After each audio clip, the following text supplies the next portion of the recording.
Jordi Torrent, Secretary General, Medports and Head of Strategy at Port of Barcelona. Welcome to TOC Africa. You've just come off the stage, you've been talking about sustainability. I'm hearing a lot about it, so perhaps you can tell us a little bit more about how businesses in this region in particular are helping to make port operations zero carbon. Okay, yeah.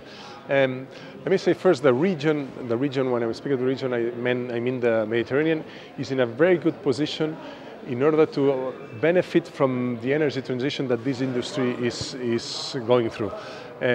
All what was being planned before the pandemic has been sped up in the last years, and I think the ports, the region, can benefit a lot from it. So there are several things that we can do and that we are doing.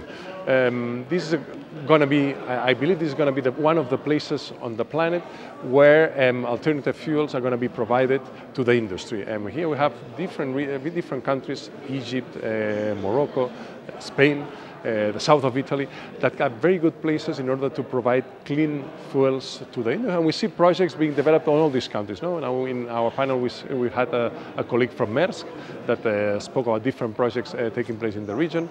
So this is a very big potential, and this is something that we are doing.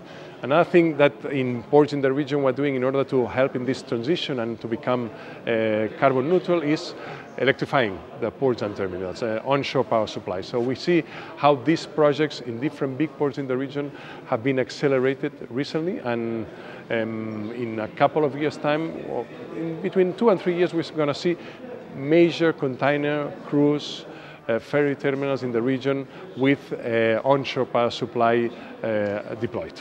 So this will therefore make portside operations effectively emissions-free. What would be the biggest polluter at the moment on the actual land side?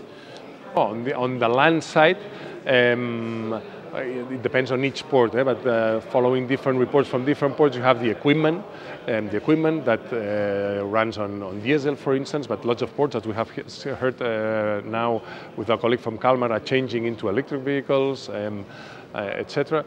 And then you have trucks, I would say. No? These are probably the two major sources of pollutants on the land sides in ports. And we see also how lots of ports are doing a lot of effort in order to try to transfer traffic from the roads into rail, and those that have it into inland waterways, for instance.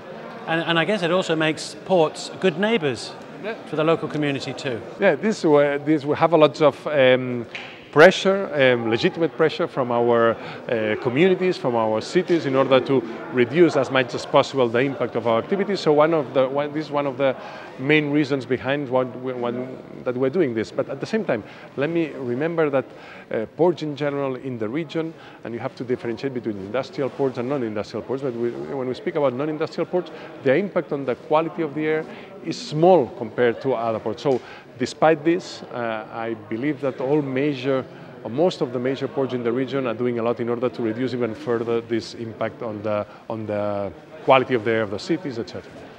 Well, it's been a fascinating journey plotting how businesses are doing this, and with you at the helm, it sounds like we've got a strong and influential leader. So thank you very much for your conversation today, and really look forward to seeing you at the next event. Okay, thank you so much. Thank you.